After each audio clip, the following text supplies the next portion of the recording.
হযরত মূসা কালিমুল্লাহ আলাইহিস সালাতু ওয়াস সালাম আল্লাহকে ডেকে বললেন, ও মালিক, বুঝতে পারলাম না তোমার কারিশমা। একটু আগেই তুমি বললা মালিক আমাদেরকে বৃষ্টি দেবা না, এই মজলিসের মধ্যে বৃষ্টি দেবা না যতক্ষণ পর্যন্ত জিনাকারী না উঠা যায়। আবার দেখি আকাশে কাইলা করেছে। আল্লাহ আবার বৃষ্টি দেওয়ার প্রিপারেশন নিয়ে ফেলেছে গো মালিক। আমার আল্লাহ মূসা আলাইহিস সালামকে বলতেছেন, ও মূসা তুমি শোনো, যে আমি আমার যেই বান্দার কারণে বৃষ্টি দিতে চেয়েছিলাম না, আমার ওই বান্দা আমার কাছে এমন ভাবে তওবা করেছে, আমি আল্লাহ আমার বান্দায় তওবায় বড় রাজি খুশি হয়ে গেছি। আমি ওই বান্দার তওবার করার কারণে, আমার বান্দার কারণে আমি তোমাদের উপর রহমতের বৃষ্টি বর্ষণ করলাম। বলেন না সুবহানাল্লাহ। লা ইলাহা ইল্লাল্লাহ, লা ইলাহা, হ্যাঁ জোরে, লা ইলাহা ইল্লাল্লাহ, লা ইলাহা। পাখির গানে গানে, নদীর কলতানে, ওই নামেরি সুর শোনা যায়, ওই নামেরি সুর শোনা যায়।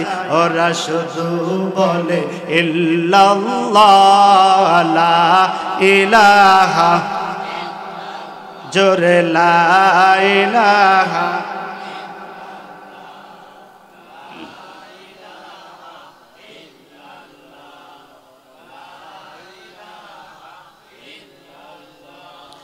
লা ইলাহা,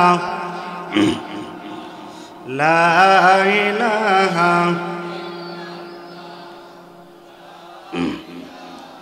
हर के बाशद आमेले सल्लो मदागम, आतश दोज़ख शुदे बरवाए हराम, बर मुहम्मद मीरा सनम सद सलाम, शफीअ मुजरिमा यौमल क़ियाम। ला इलाहा, আল্লাহকে খুশি করার জন্য একটু জোরে লা ইলাহা,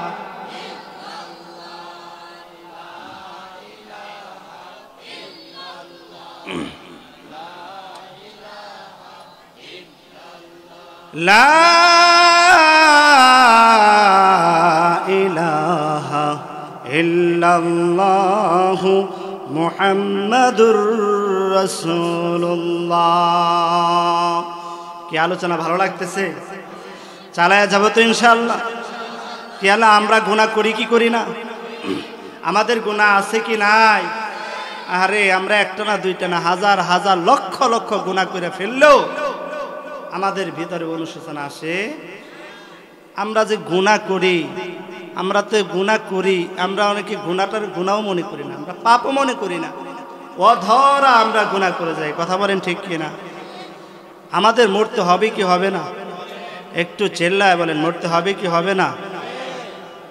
ও মুসলমান, আমাদের সকলেরই মৃত্যুবরণ করতে হবে। এই জন্য গুনাহ করলে আমাদের মাপ চাইতে হবে কার কাছে? একটা না দুইটা না হাজার হাজার লক্ষ লক্ষ গুনাহ করে ফেলি, অথচ তওবা করি। আর সাহাবায়ে কেরাম ক্ষুদ্র থেকে ক্ষুদ্র গুনাহ যদি তাদের হয়ে যাইতো, তারা পাগলের মতো হয়ে আল্লাহর কাছে মাপ চাইতো। বলেন না সুবহানাল্লাহ। আল্লাহর পয়গম্বর যখন মক্কা থেকে মদিনায় হিজরত করলেন, মদিনায় হিজরত করার পরে আল্লাহর নবী মক্কা থেকে যারা মদিনায় হিজরত করেছেন, হিজরতকারীদেরকে বলা হয় মুহাজির সাহাবী, আর যারা মদিনার সাহাবী এদেরকে বলা হয় আনসার। আল্লাহর নবী মক্কা এবং মদিনার সাহাবীদের মাঝে খুব মিল মহব্বত কায়েম করে দিতেন, ভাতৃত্বের সম্পর্ক কায়েম করে দিতেন, বন্ধুসুলভ আচরণ তাদের মধ্যে হয়ে যাইত, বন্ধু বন্ধু হয়ে যাইত। বলেন না সুবহানাল্লাহ। আরে মুসলমানদের চরিত্র তো এমনই, একজন মুসলমানের চরিত্র দেখে আর একজন কাফের মুশরিক তারা মুসলমান হয়ে যাবে। বলেন না সুবহানাল্লাহ।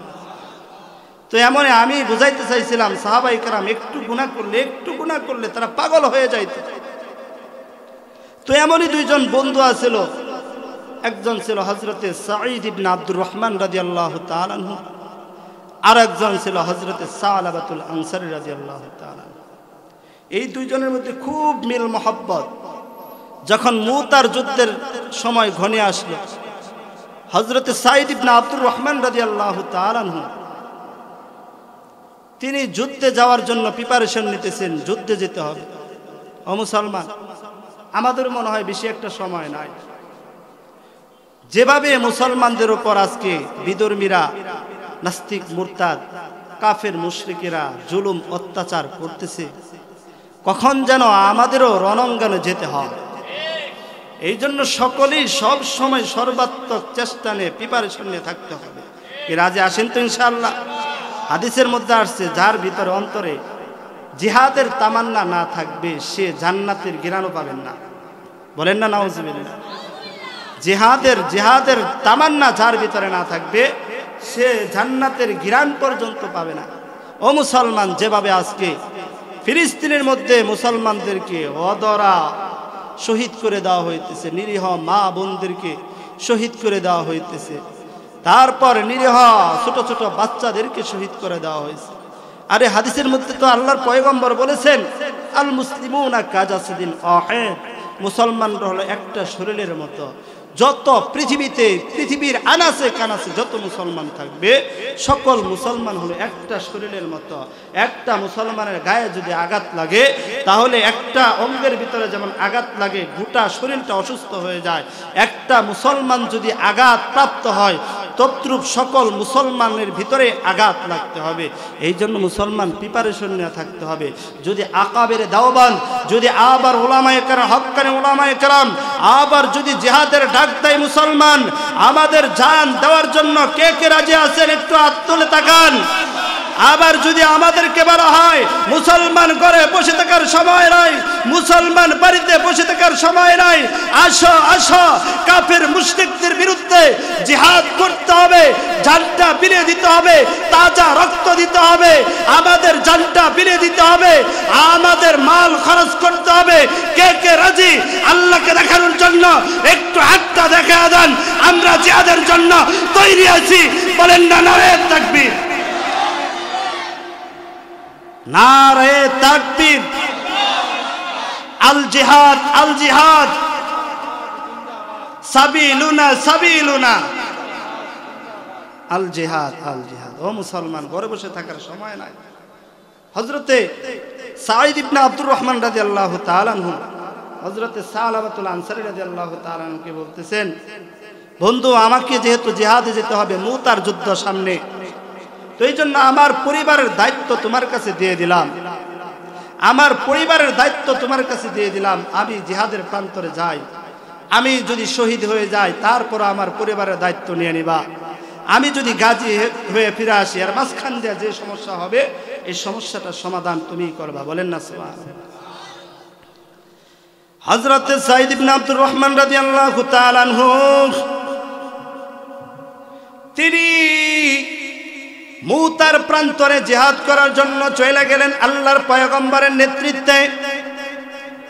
এই দিকটা হযরতে সালাবাতুল আনসারী রাদিয়াল্লাহু তাআলা আনহু সব সময় তিনি হযরতে সাঈদের পরিবারের খোঁজ খবর নেন, সব সময় তাদের খোঁজ খবর রাখেন, প্রতিদিন তাদের বাড়িতে যাওয়া আসা করেন। তাদের কোনো পেরেশানি থাকলে, তাদের কোনো হাজত থাকলে তিনি পূরণ করে দেন।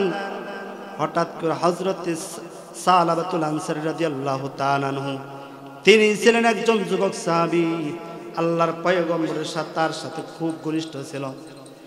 একদিন হযরতে সালাবাতুল আনসারী রাদিয়াল্লাহু তাআলা আনহু সাঈদ ইবনে আব্দুর রহমান রাদিয়াল্লাহু তাআলা আনহুর বাড়িতে গেলেন। হযরতে সালাবাকে শয়তান ধোঁকা দিতেছে, বলতেছে, ও সালাবা, সাঈদের স্ত্রী বড় সুন্দর, যেহেতু বাড়িতে আর কেউ নাই, তুমি যদি তার সঙ্গে অবৈধ সম্পর্ক করো তাহলে সুবর্ণ সুযোগ আছে। হযরতে সালাবাতুল আনসারী রাদিয়াল্লাহু তাআলা আনহু শয়তানের ধোঁকায় পড়ে ক্ষণিকের জন্য হযরত সাঈদ রাদিয়াল্লাহু তাআলা আনহুর বাড়ি থেকে পর্দাটা সরায়া কেবলমাত্র সবে মাত্র তার স্ত্রীর হাতটা ধরছে।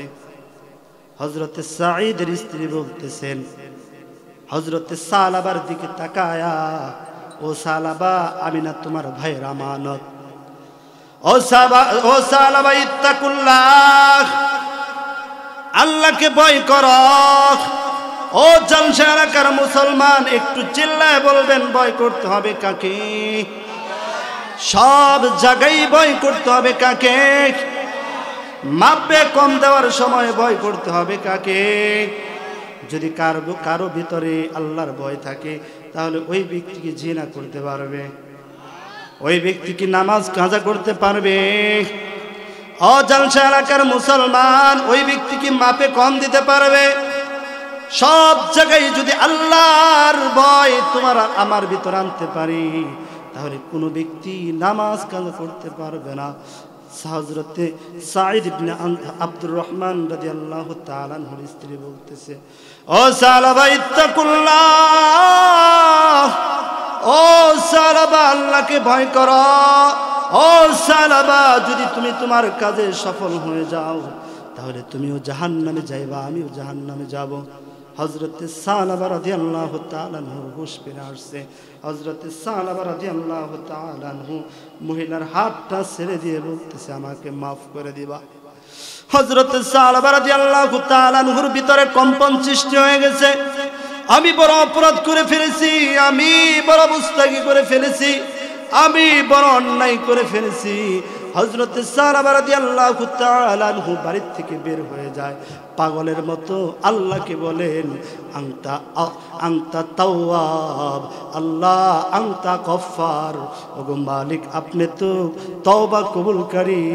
ওগো মালিক, আপনি তো তওবা কবুলকারী। গো মালিক, ওগো মালিক, আমি সালাবা শয়তানের দুকায় পড়ে বড় গুনাহ করে ফেলেছি। গো মালিক, আপনি আমাকে মাফ করে দাও, আপনি আমাকে মাফ করে দাও। এই বলে বলে সালাবা রাদিয়াল্লাহু তাআলা আনহু মক্কার মদিনার অলিতে গলিতে করে আর পাগলের মতো বলে, আল্লাহ। একটু সকলে বলেন আল্লাহ, আর একটু চিল্লায় বলেন আল্লাহ। হয় নাই, হয় নাই, আর একটু চিল্লায় বলেন আল্লাহ। হযরত সালাবা রাদিয়াল্লাহু তাআলা আনহু মদিনার অলিতে গলিতে ঘুরে আর বলে, ও মালিক, আমি বড় গুনাহ করে ফেলেছি, আমাকে মাফ করে দেন। দেখেন, একটু কেবলমাত্র হাত ধরছে, আর কোনো কিছুই করে নাই। তারপরও পাগলের মতো হয়ে গেছে। ও জলসা এলাকার যুবক ভাইরা, তুমি না কত মহিলার সঙ্গে অবৈধ সম্পর্ক করেছ, একটু কি মনের ভিতরে ব্যথা হয় না?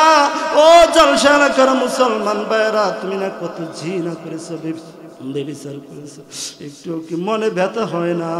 এই যে পাশে কবরস্থান, কত লোকের মা না এখানে শুয়ে আছে, কত লোকের বাবা না এখানে শুয়ে আছে, কত জনের দাদা না এখানে শুয়ে আছে, কত জনের নানা নানি এখানে শুয়ে আছে। ও জলসা এলাকার মুসলমান ভাইরা, বিশেষ করে যুবক ভাইরা, জিনা বেবিচার করা যাবে না। হযরতে সালাবা রাদিয়াল্লাহু তাআলা আনহু কেবলমাত্র হাত ধরছে, আর কোনো কিছুই করে নাই। তারপরেও পাগলের মতো হয়ে গেছে আর বলতেছে, মালিক, আল্লাহ, তুমি আমাকে মাফ করে দাও। এই বলে বলে কান্নাকাটি করে মদিনার অলিতে গলিতে ঘুরে। ওই দিক দিয়ে মুতার যুদ্ধ যখন শেষ হয়ে গেছে, আল্লাহর পয়গম্বর মদিনার মধ্যে আগমন করেছে। সকল সাহাবীরা তাদেরকে সংবর্ধনা জানাইছে। আজ জলসা এলাকার মুসলমান ভাইরা, আল্লাহর পয়গম্বর আসার কারণে সকলে সংবর্ধনা জানিয়েছে। সেইখানে সালাবা নাই, সেইখানে সালাবা নাই। হযরত সাঈদ ইবনে আব্দুর রহমান রাদিয়াল্লাহু তাআলা আনহু যখন বাড়িতে চলে আসছে, তার স্ত্রী এই ঘটনাটা বলার পরে সালাবার প্রতি বড় বিদ্বেষ হয়ে গেছে, সালাবার প্রতি বড় মনক্ষুণ্ণ হয়ে গেছে। আবার সাঈদ ইবনে আব্দুর রহমান রাদিয়াল্লাহু তাআলা আনহুর স্ত্রী তার স্ত্রী হযরত সাঈদকে বলতেছে, ও আমার প্রাণের স্বামী, ও আমার দয়ার স্বামী, ও আমার মহব্বতের স্বামী গো, সালাবা আমার সঙ্গে জিনা করে নাই, কেবল একটু হাতটা ধরেছিল, কিন্তু সালাবার অন্তরে এত কম্পন সৃষ্টি হয়ে গেছে, সালাবা পাগলের মতো আল্লাহর কাছে শুধু মাপ চাইতেছে, আল্লাহর কাছে শুধু মাপ চাইতেছে। বলেন না সুবহানাল্লাহ। মোমেনা জিকরে খুদা বেসিয়ার গো, याद उकुन याद उकुन याद हर चकारम बोदे आखिर कर दमागश दर्जना सोए नमज आवर दमश असर जुए कल्बे इकार तोरा कल्बे हाँ कल्बे तफीले मुस्तफा। बोलें अल्लाहु अकबर। जलसा एलाकार मुसलमान भाइरा हजरत सईद रादियाल्लाहु ताआला अन्हुके যখন বলা হইল হযরত সালাবা বড় পাগলের মতো আল্লাহর কাছে মাপ চাইতেছেন, হযরত সঈদ রাদিয়াল্লাহু তাআলা আনহু তার যে সালাবার প্রতি একটা দুঃখ ছিল, দুঃখটা ভেঙে গেল।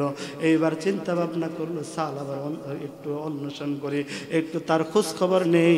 হযরত সঈদ রাদিয়াল্লাহু তাআলা আনহু সালাবাকে দেখার জন্য তার বাড়িতে চলে গেছে। যাওয়ার পরে হযরত সালাবা যখন সঈদকে দেখছে, দেখার পরে বলতেছে, ও ভাই তুমি আমাকে মাফ কইরা দাও, তুমি আমাকে মাফ কইরা দাও, আমি আমানতের খেয়ানত করেছি। ও মুসলমান, আল্লাহর পয়গম্বর হাদিসের মধ্যে বলেছেন আয়াতুল মুনাফিকি সালাসুন, মুনাফিকের আলামত হল তিনটা। জোরে বলেন কয়টা? আর একটু চিল্লায় বলেন কয়টা? আল্লাহর পয়গম্বর বুখারী শরীফের হাদিসের মধ্যে আছে আয়াতুল মুনাফিকি সালাসুন ইদা হাত্তাসা কাযাবা। সংক্ষেপে আলোচনা করি। আল্লাহর পয়গম্বর বলতেছেন মুনাফিক চিনার আলামত হলো তিনটা। এক নম্বর হলো কথায় কথায় মিথ্যা কথা বলে। মিথ্যা কথার মানুষ আমাদের সমাজে আছে কি নাই? আর একটু চিল্লায় বলেন আমাদের রাষ্ট্রের নেতা নেত্রীরা মিথ্যা কথা বলে কি বলে না? অনেক নেতা নেত্রী আছে যাদের মিথ্যা কথা না বললে পেটের ভাত হজম হয় না। কথা বলেন ঠিক কিনা? আল্লাহর পয়গম্বর যারা মিথ্যা কথা বলে এদেরকে কি পরিচয় দেয়? আর একটু চিল্লায় বলেন তাদেরকে কি পরিচয় দেয়? এই জন্য মুসলমান মিথ্যা কথা বলা যাবে কি যাবে না? আর একটু চিল্লায় বলেন যাবে? বলেন যাবে? মিথ্যা কথা বলা হারাম। আল্লাহর নবী 2 নম্বরে বলেন ইদা হাদ্দাথা কাযাবা ওয়া ইদা ওয়াদা আখলাফা ওয়া ইদা ওয়াদা আখলাফা। যখন সে ওয়াদা করবে তখন সে ওয়াদার খেলাফ করবে। আমাদের নেতা নেত্রী যারা আছে এরা অঙ্গীকার ওয়াদা করে কি করে না? দেখবেন ভোটের সময় আসলে কয় এই করে দেবো ওই করে দেবো, আর যখন ভোটাভোট শেষ হয়ে যায় তখন দেখবেন তাদের পিছনে ঘুরতে ঘুরতে কয়েক জোড়া জুতা ক্ষয় হয়ে যায়। কথা বলেন ঠিক কিনা? আল্লাহর নবী এদেরকে কি বলতেছেন? কি এটা হুজুরের পকেটের কথা, তাই না? অনেকেই বলছে ঠিক আছে আমগা এলাকার পোলা তো আমগা এলাকার ছেলে তো বয়ান করতেছে মনে হয় ঠিক আছে পকেট থেকে বানিয়ে বানিয়ে। কার কথা এটা? আল্লাহর নবীর কথা। যারা ওয়াদার খেলাফ করবে এরাও মুনাফিক। 3 নাম্বার বলেন ওয়াইদা উতুমিনা খানা। যখন সে আমানত রাখবে খেয়ানত করবে। আমানতের খেয়ানতকারীর পরিচয় আল্লাহর নবী কি বলেন? মুনাফিক। আল্লাহর নবী কি বলেন? তাহলে মুনাফিক চেনার আলামত কয়টা? যারা মিথ্যা কথা বলবে ওরা, যারা ওয়াদার খেলাফ করবে ওরা, যারা আমানতের খেয়ানত করবে ওরা। হযরত সাঈদ রাদিয়াল্লাহু তাআলা আনহুকে দেখার পরে বলতেছেন, হযরত সালাবা রাদিয়াল্লাহু তাআলা আনহু বলতেছেন, ও আল্লাহর নবীর সাহাবী তুমি যে আমার কাছে আমানত রেখে গিয়েছিলা, আমি আমানতের খেয়ানত করেছি, আমাকে তুমি মাফ করে দাও।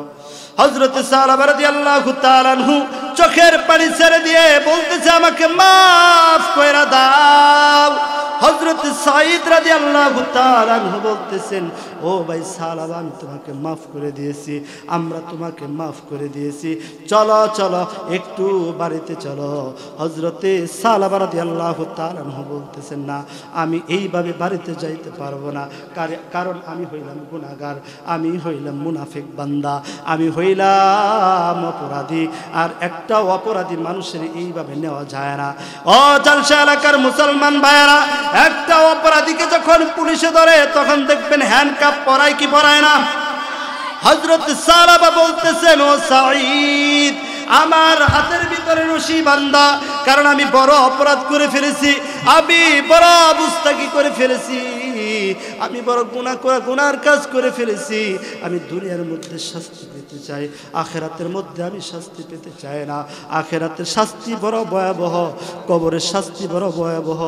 ও মুসলমান, পাশেই তো কবরস্থান, কবরের শাস্তি বড় ভয়াবহ, কবরের শাস্তি বড় ভয়াবহ। হযরত সালাবা বলতেছেন, আমার হাতের ভিতরে রশি পরান, আমার গলার ভিতরে রশি পরান, আমার পায়ের ভিতরে রশি পরান, রশি পরায় তারপরে একটা গোলামের মতো, অপদস্থ গোলামের মতো টাইনা টাইনা তারপর আমাকে নিয়ে যান। হযরত সাঈদ বলতেছে, না ভাই এমন কাজ করার দরকার নাই, আপনি এমনি চলেন। হযরত সালাবা বলতেছে, না না আমি এমনি যাব না। হযরত সাঈদ রাদিয়াল্লাহু তাআলা আনহু, সালাবা রাদিয়াল্লাহু তাআলা আনহু বারবার বলার কারণে তার হাতের মধ্যে রশি পরাইছে, তার পায়ের মধ্যে রশি পরায়, তারপর পশুর মতো টাইনা টাইনা নিয়ে যায়। হযরত সালাবা রাদিয়াল্লাহু তাআলা আনহু আল্লাহর কাছে মাফ চাই, বলো মালিক আমি সালাবা বড় গুনাহ করে ফেলেছি গো মালিক, আমাকে মাফ করে দাও, আমাকে মাফ করে দাও, আমাকে মাফ করে দাও। হযরত সালাবা রাদিয়াল্লাহু তাআলা আনহু আল্লাহর কাছে ক্ষমা চাইতে চাইতে তারপরে চলতেছেন। হযরত সাঈদ রাদিয়াল্লাহু তাআলা আনহু বলেন, আমরা সর্বপ্রথম হযরত উমরের দরবারে যাব, উমরের দরবারে যাব, সর্বপ্রথম আমরা দেখি সালাবা রাদিয়াল্লাহু তাআলা আনহুর মাপের ব্যাপারে উমর কোনো সমাধান দিতে পারে নাকি। হযরত সালাবা বলেন, আমরা সর্বপ্রথম উমরের দরবারে যখন গেলাম, উমরের দরবারে যাওয়ার পরে আমরা যখন ঘটনাটা বর্ণনা করলাম, হযরত উমরের চেহারাটা পুরো রক্তে লাল হয়ে যায়। হযরত উমর রাদিয়াল্লাহু তাআলা আনহু বড় রাগান্বিত একজন মানুষ। হযরত উমর রাদিয়াল্লাহু তাআলা আনহু বললেন, ও সালাবা তাড়াতাড়ি করে আমার বাড়ি থেকে বের হয়ে যাও, আমি তোমার মাপের ব্যাপারে কোনো কিছু বলতে পারবো না। হযরতে সালাবা রাদিয়াল্লাহু তাআলা আনহু বাড়ি থেকে বের হয়ে যায়। ও জালসা এলাকার মুসলমান ভাইয়েরা কান্নাকাটি করে, ও মালিক উমর আমাকে রাখে নাই, আল্লাহ তুমি আমাকে মাফ কইরা দাও, আল্লাহ তুমি আমাকে মাফ কইরা দাও।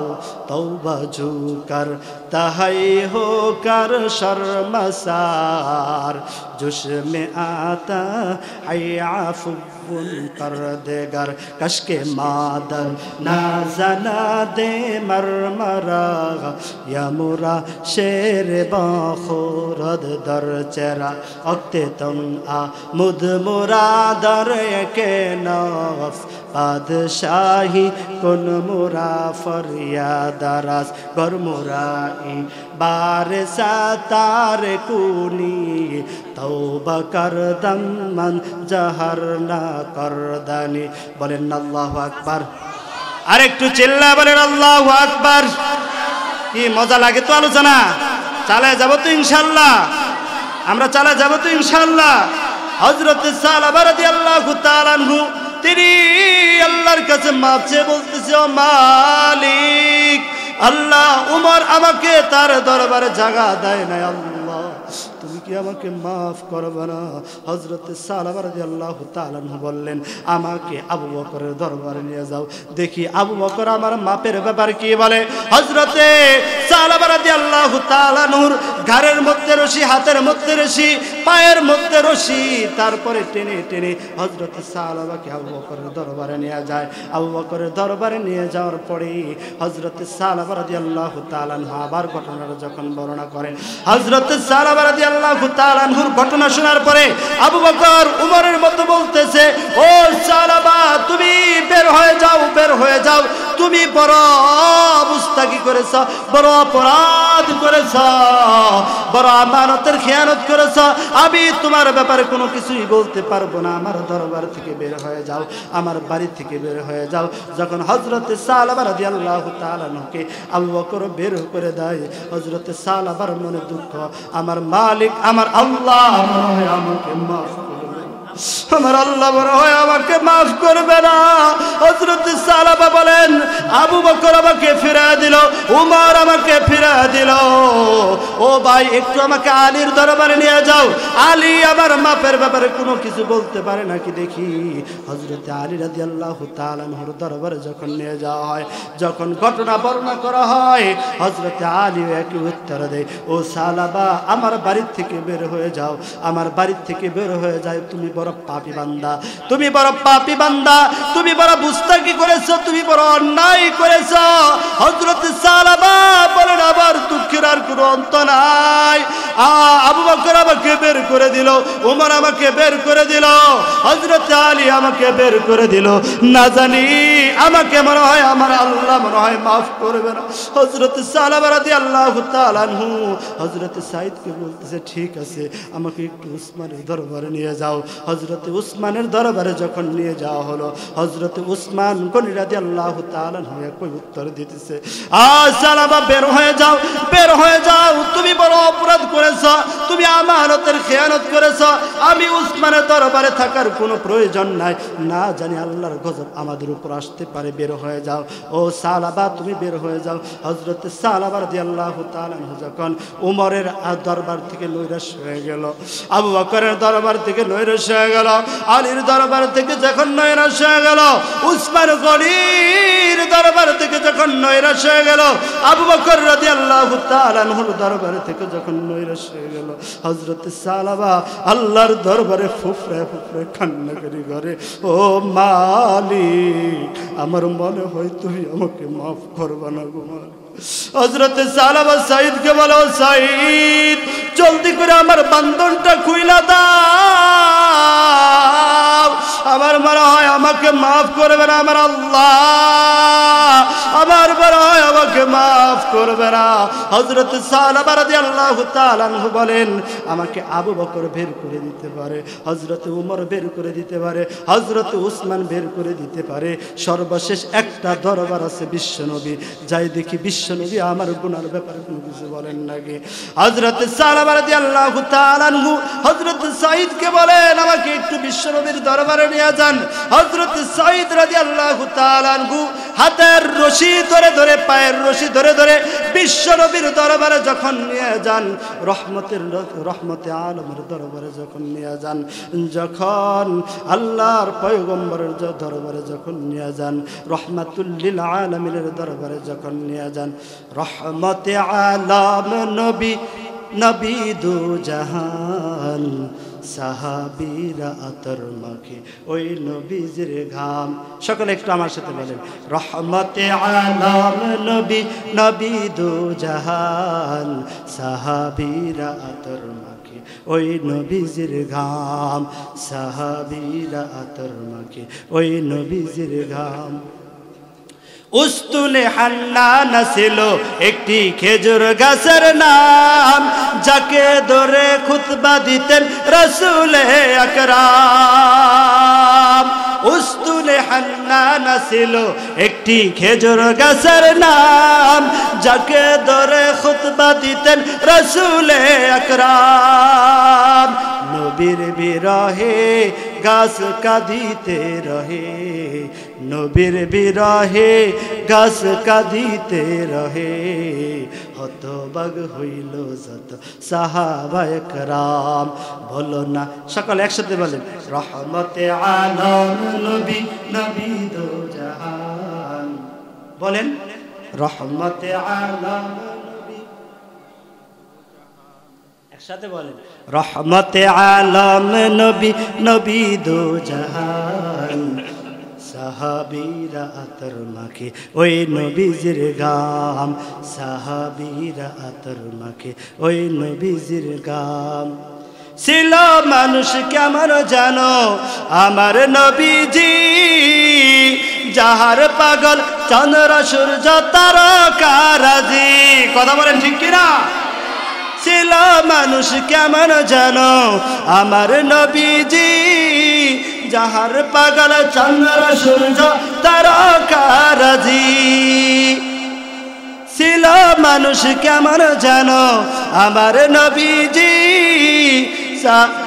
ছিল মানুষ কেমন জানো আমার নবীজি যাহার পাগল চন্দ্র সূর্য তারকারাজি তোমরা আর শুনবানি সুন্দর কাহিনী জান্নাতেরই রুমে রুমে আমার নবীর নাম বলেন সকলে বলো না রহমতে আলাম নবী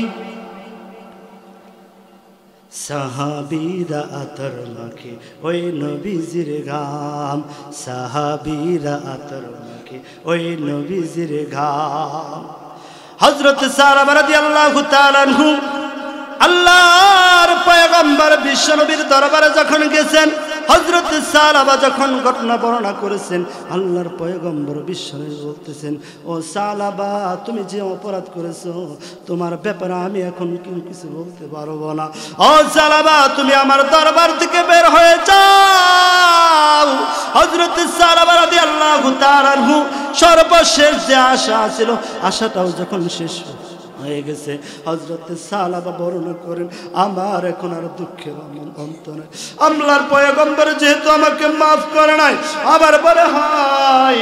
আমার মনে হয় আল্লাহ তাআলা আমাকে মাফ করবে না হযরত সাঈদকে বলতেছে ও সাঈদ আমার বান্ধন খুলে দাও আমার রশি খুলে দাও আমি মদিনায় আর থাকবো না আমার আল্লাহ মনে হয় আমাকে মাফ করবে না হযরত সালামা রাদিয়াল্লাহু তাআলা আনহুর যখন রশিটা খুলে দেওয়া হলো হযরত সালামা রাদিয়াল্লাহু তাআলা আনহু কান্নাকাটি করতে করতে দূর দিকে রওনা হয়ে গেছে।